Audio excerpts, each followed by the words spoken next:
bien-aimés dans le Seigneur, nous sommes ravis de vous savoir encore branchés en train de suivre votre émission que vous aimez tant. Aujourd'hui, nous recevons le pasteur Gisley Ampompo de l'Église de Dieu des chrétiens rachetés qui vous apporte une parole pure, un message divin. Je vous invite à suivre. Bonjour, chers frères et sœurs, fidèles téléspectateurs de cette émission, Lampe de l'Éternel. Encore une fois, nous sommes dans la joie de vous rencontrer et pouvoir parler encore de la part de l'Éternel dans un autre sujet que nous allons essayer de développer pendant tout ce mois. Et ce sujet est intitulé « La puissance de la parole de Dieu ». La puissance de la parole de Dieu. Nous allons essayer de donner la pensée de Dieu concernant sa parole et la puissance qui est en train d'accompagner cette parole. Donc notre livre de base sera le livre de l'épître de Jean, chapitre 1, à partir du verset 1. Là, nous allons commencer. La Bible dit au commencement était la parole était avec Dieu et la parole était Dieu.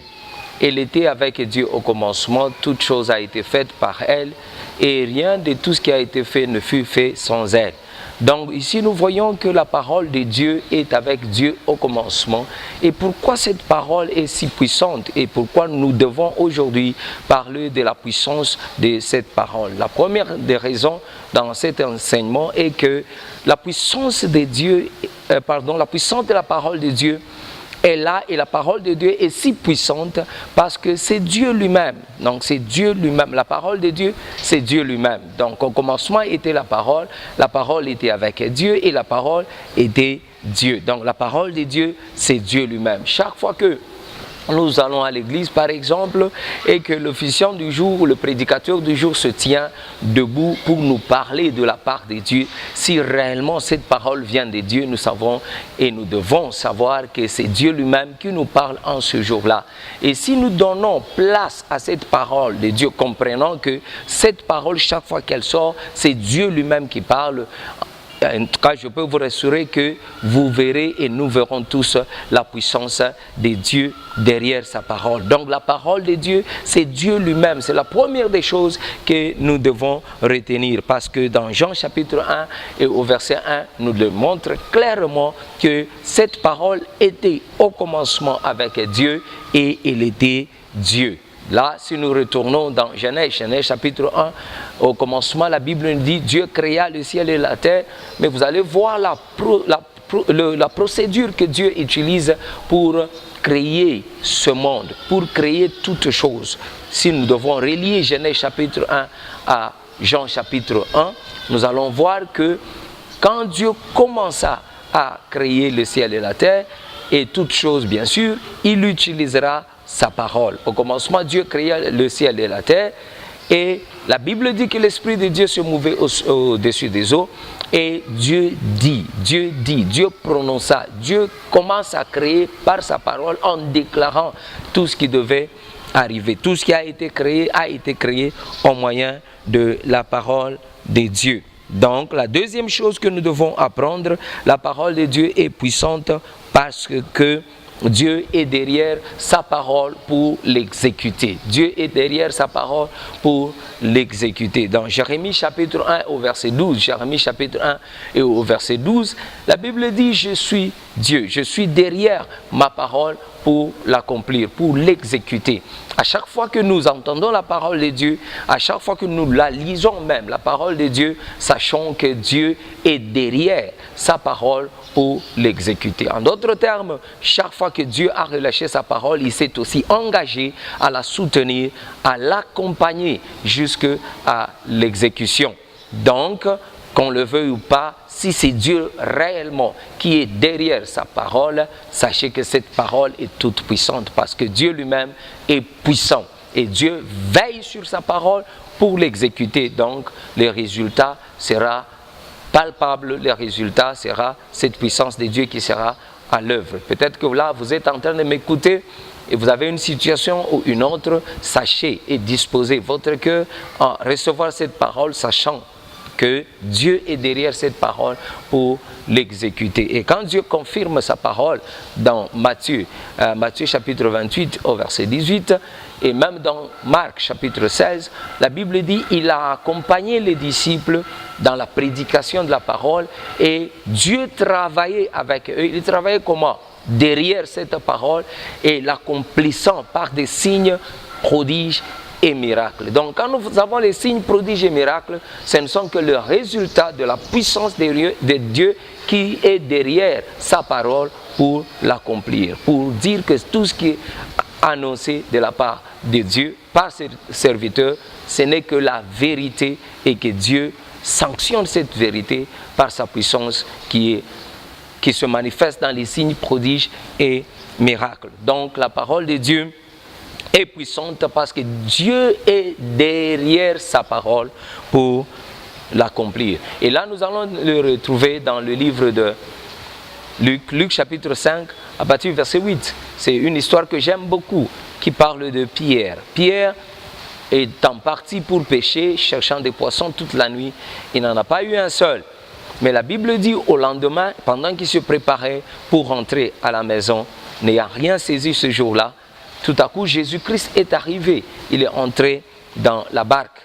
Il a demandé la barque à Pierre. Pierre lui a accordé la barque et il s'est mis à prêcher au bord de la barque. Ayant prêché la parole, je suis sûr, Pierre était à côté en train de suivre cette parole. Il a été convaincu. Et par la suite, Jésus lui demandera de jeter le filet encore dans les profondeurs. Mais Pierre aura répondu, il a dit que j'ai pêché toute la nuit, je n'ai pas eu un seul poisson. Mais sur ta parole, sur base de ta parole, je reviens encore, je jette mon filet. Et là, il aura jeté le filet, là où il n'y avait aucun poisson. Mais cette fois-ci, Pierre aura saisi une multitude de poissons. Un miracle s'est produit. Donc voilà la parole, la puissance de la parole de Dieu. Donc Dieu était là pour accompagner cette parole que Jésus aura prononcée.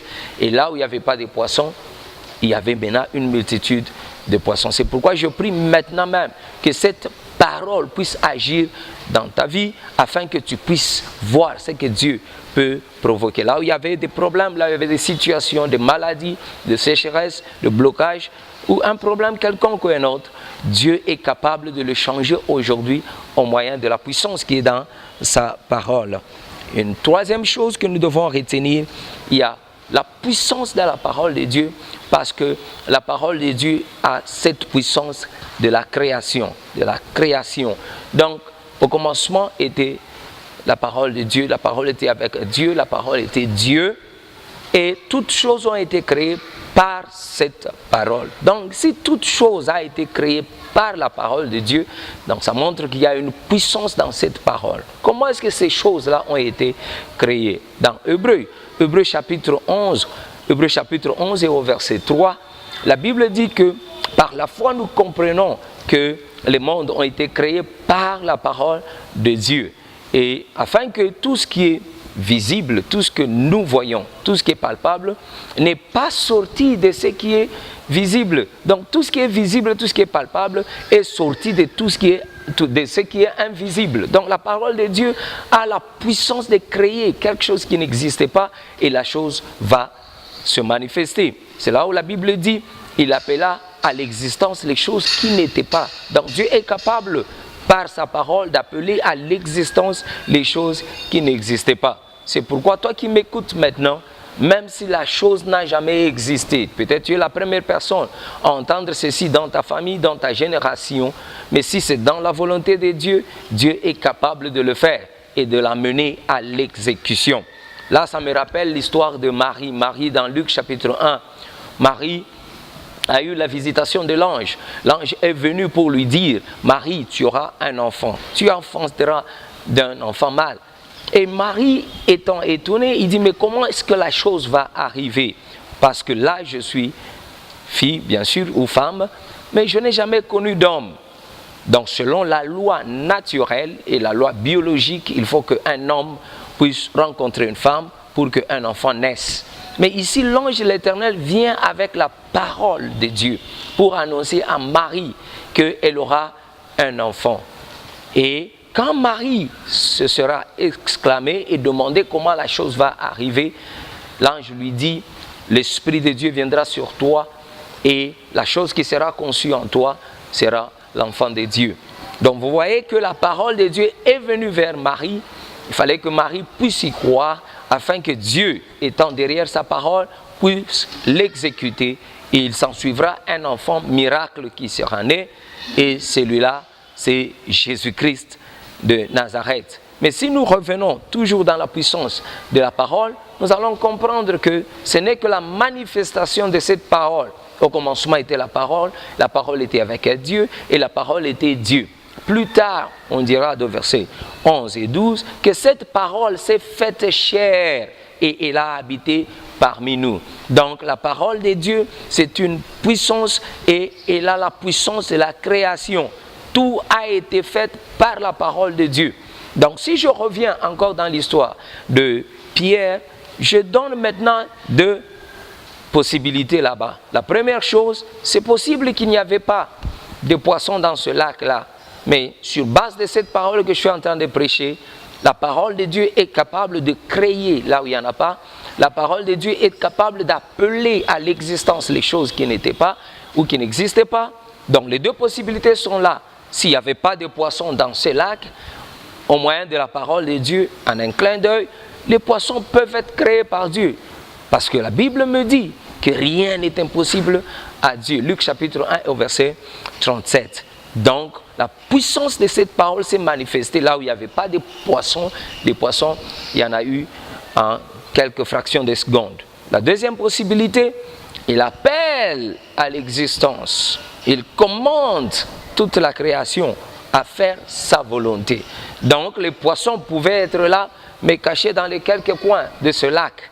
Mais comme cette parole a la puissance de créer, de commander les choses qui n'existaient pas, même les choses qui étaient là au loin à venir faire la volonté de Dieu, les poissons ont été commandés ce jour-là par la puissance de la parole de Dieu et ils se sont tous jetés dans le filet de Pierre et Pierre a eu une saisie miraculeuse. C'est pourquoi je prie pour quelqu'un, tout celui qui me suit en ce moment-ci, parce que je crois à la puissance de la parole, que Dieu provoque ce miracle pour toi au nom de Jésus-Christ. Je vais donner un miracle ou un témoignage qui va peut-être choquer tout le monde, mais ça y est là, c'est arrivé et la personne est là, elle prie encore avec nous et elle a toutes les preuves pour montrer ce que Dieu a fait pour elle. C'est l'histoire d'une femme qui est venue à l'église cherchant que Dieu fasse quelque chose pour elle parce qu'elle venait de se marier, voilà qu'elle a passé 2 ou 3 ans et elle n'avait jamais eu d'enfant. Mais à sa grande surprise, quand on aura conduit certains examens sur elle, on aura déclaré qu'elle n'avait pas de trompe et qu'elle ne pouvait pas avoir d'enfant. Nous lui avons demandé de passer dans plusieurs hôpitaux pour aller confirmer ce que les médecins avaient dit.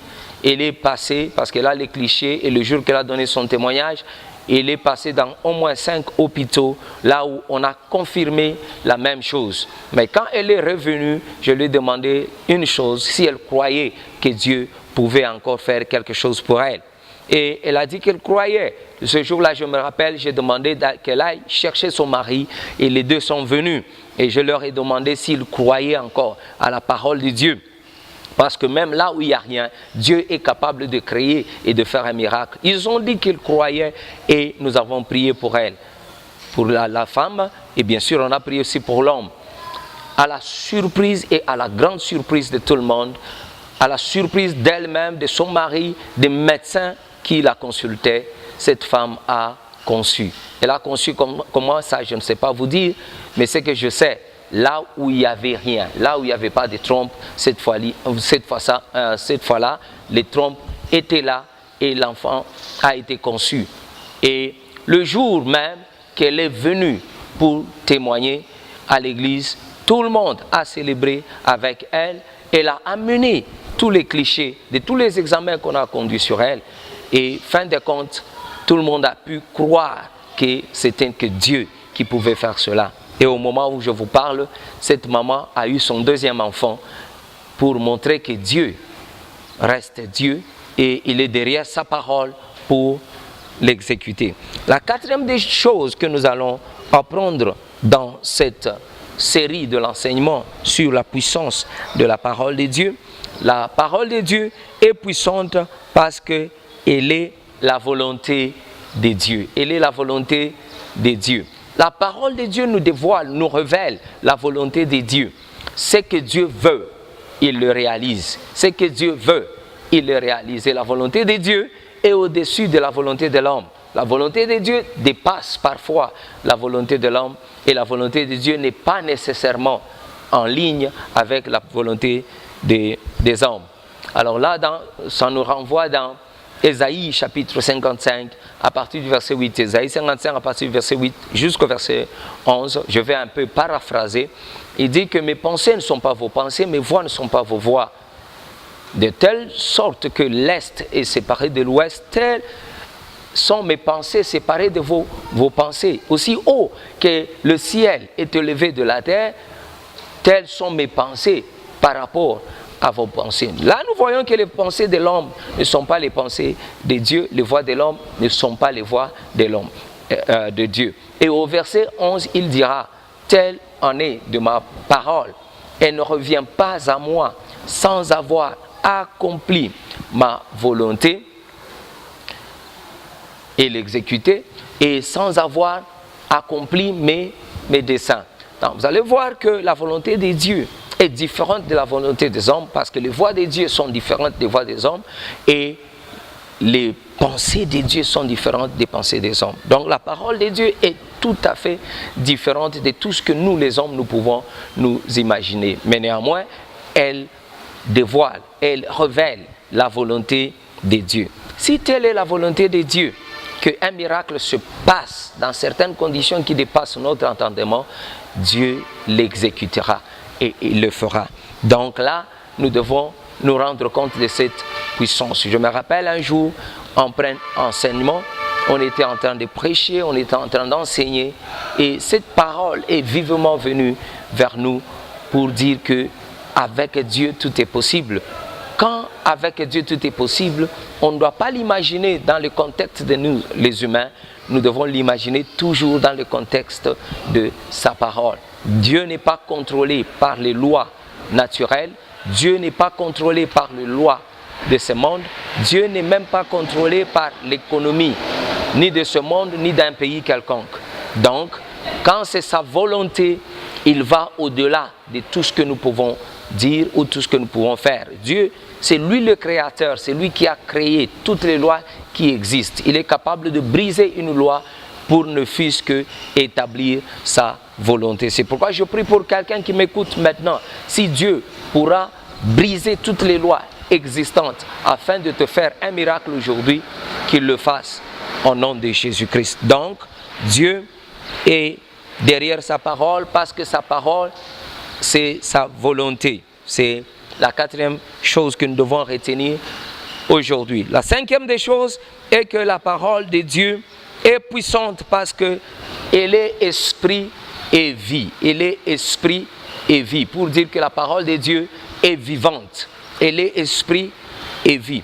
Pour introduire cette partie, c'est que je peux dire que dans la parole de chacun, il y a l'esprit de la personne qui a prononcé cette parole. Quand je suis humain, je suis en train de parler, il y a mon esprit qui accompagne cette parole. Il y a ma pensée, il y a mon vouloir, il y a ma volonté dans cette parole. Surtout si je suis sincère avec tout ce que j'ai dit.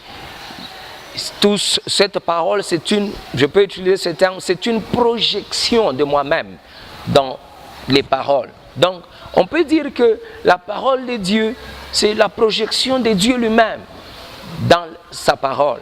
Dieu veut montrer sa volonté, mais attention, il y a son esprit qui accompagne cette parole. Donc, Dieu est vivant, sa parole est vivante. Dieu est vivant, son esprit accompagne cette parole et c'est l'esprit de Dieu qui accompagne sa parole. Vous ne pouvez vous imaginer que la puissance qui doit aussi accompagner cette parole.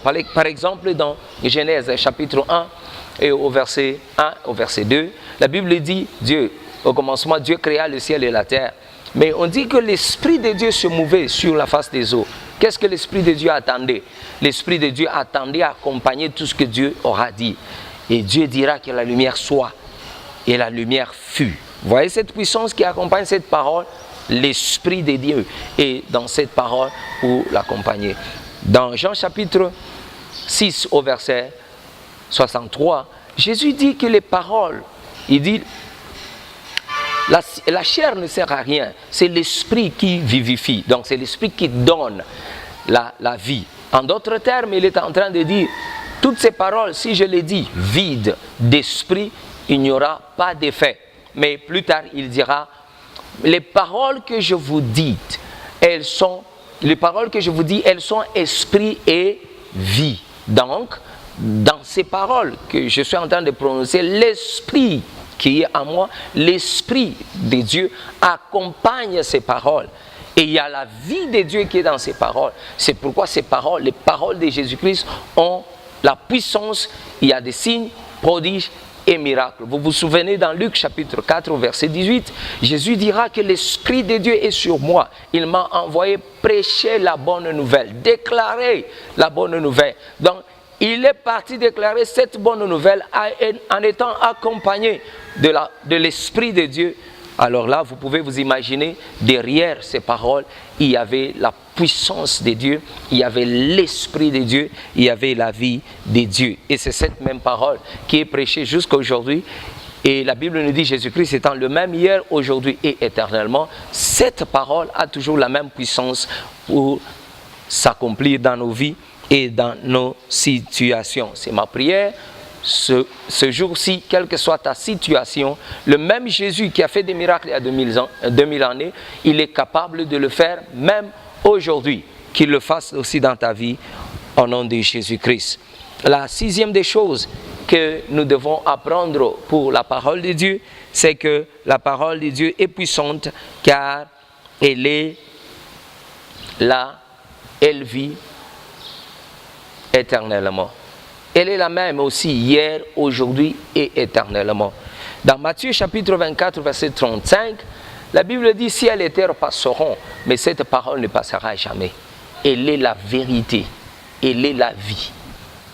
Elle est aussi le chemin vers la vie éternelle, parce que c'est ça Jésus-Christ.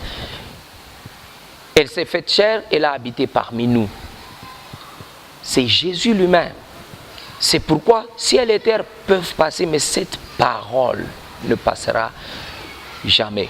Vous savez tout ce qui se passe dans le monde aujourd'hui, la Bible qui est vraiment la volonté de Dieu, qui est la parole de Dieu, elle est vieille, s'il faut approximer et arrondir, elle est vieille de 2000 ans.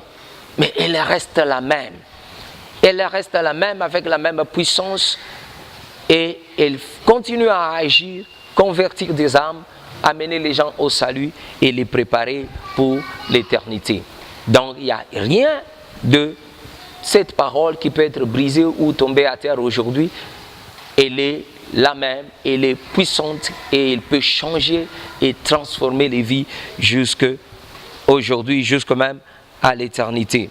Et la septième des choses que nous devons apprendre aujourd'hui concernant la puissance dans la parole de Dieu. Pourquoi cette parole est-elle si puissante? Parce que c'est une parole qui contrôle le visible et l'invisible, qui contrôle le spirituel et le physique, qui traverse le ciel, la terre et le temps.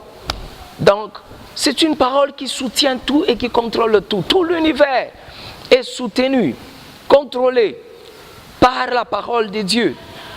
Nous revenons encore dans Hébreux chapitre 1 au verset 3. Au moyen de la foi, nous comprenons que les mondes ont été créés, le ciel et la terre ont été créés par la parole de Dieu. Et si la terre subsiste, la terre existe encore, c'est par la parole et c'est Dieu qui soutient cette terre et cette création par sa parole. Au jour que Dieu dira que c'est fini, ça sera fini.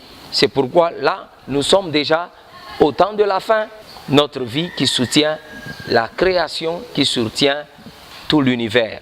Au jour que Dieu dira que ça n'est fini et ça sera fini. Parce qu'il y a déjà un temps qui est fixé et la Bible dans Matthieu 24 nous le dévoile et nous montre déjà que tout ce que nous sommes en train de vivre maintenant, cela nous montre déjà la fin du temps tel que déclaré et dévoilé dans la parole de Dieu. Donc là, c'est la première série de notre enseignement sur la puissance de Dieu. Toi qui m'écoutes, peut-être que ce message d'aujourd'hui a suscité la foi dans la parole de Dieu et la foi en Dieu. Je t'invite à croire aujourd'hui que cette parole, c'est la puissance de Dieu. Cette parole, dans cette parole se révèle encore la puissance de Dieu. Cette parole, c'est Dieu même, lui-même, qui montre sa volonté et qui veut qu'il puisse s'occuper de nous dans toutes les situations. Je vais vous donner juste un petit exemple dans Psaume 107 au verset 19 et au verset 20. Psaume 107, verset 19 et au verset 20. La Bible me dit que dans leur détresse, ils crièrent à l'Éternel. Mais comment est-ce que Dieu leur a répondu à leur situation? Au verset 20, la Bible dit, il envoya sa parole. Et sa parole les guérit et les délivre de leur destruction. Dans d'autres versions, on dit les délivre de la fosse qui les guettait, de la destruction qui était sur leur chemin. Ça peut être une maladie, ça peut être une situation qui te dépasse, ça peut être un problème ou un autre. La parole de Dieu est venue aujourd'hui dans ta vie pour te délivrer de cette situation. Je suis venu t'annoncer et je te le dis et je te le confirme que Dieu est derrière sa parole pour l'accomplir. C'est pourquoi je prie que si tu as un problème quelconque, ouvre ton cœur devant Dieu et devant cette parole, permets à Dieu à agir dans ta vie et je suis sûr que le miracle va se produire parce que Jésus-Christ, qui est la parole de Dieu, Dieu lui-même, il est le même hier, aujourd'hui et éternellement. Que Dieu vous bénisse. Si vous croyez à cette parole et que vous n'avez pas encore donné votre vie à Jésus-Christ, mon frère, ma soeur, je t'inviterai à faire cette prière afin que ce Christ pénètre, entre dans ta vie et que cette parole commence aussi à agir dans ta vie et tout ce que cette parole peut apporter, que cela puisse s'accomplir aussi dans ta vie. Parce que dans d'autres séries, nous allons développer et montrer ce que cette parole peut concrètement amener dans la vie de quelqu'un. Alors là, si vous êtes prêts à faire cette prière, faites-la avec moi. Vous allez la faire dans ce sens. Répétez juste après moi. Vous allez dire, Père, merci pour cette parole d'aujourd'hui. Je sais que je suis pécheur. Mais je viens vers toi aujourd'hui. Accepte-moi. Pardonne mes péchés. Jésus, viens dans ma vie, dans mon esprit et mon âme. Sois mon Seigneur et mon Sauveur. Écris mon nom dans le livre de la vie. Que je te suive jusqu'à la fin de ma vie. Merci Père, au nom de Jésus. Amen. Si vous avez fait cette prière, en tout cas, je vous félicite. Vous êtes maintenant enfant de Dieu. Cherchez une église qui est proche de vous, là où la parole de Dieu, la vraie parole de Dieu est prêchée. Ça va vous édifier, ça va vous transformer, ça va vous établir dans la voie de l'Éternel, dans le chemin avec Jésus-Christ. Et s'il n'y en a pas autour de vous, une église là où vous pouvez aller pour recevoir cette parole, là je vais vous inviter. Nous sommes sur l'avenue Sayou, dans la commune de Kasavubu, au numéro 2385. Et mon numéro de contact c'est le 099 7 021 456 ou bien le Tigo 089 54 23 660. Que Dieu vous bénisse. Nous sommes l'église de Dieu des chrétiens rachetés. Merci. Bye. Bien-aimés, c'était votre humble serviteur, le pasteur Justin Yampompo de l'église de Dieu de chrétiens rachetés qui vous a béni au travers de cette parole puissante et je crois que vous avez été bénis. Vous qui avez besoin de la prière, contactez-nous au numéro qui s'affiche en bas de vos écrans ou au numéro qui circule à la bande passante. Merci chers téléspectateurs pour votre attention particulière à cette émission. Retrouvez-nous chaque samedi à 17h30 et les jeudis à 13h30 pour la rediffusion de cette émission. Merci, restez en paix dans vos maisons. Bye.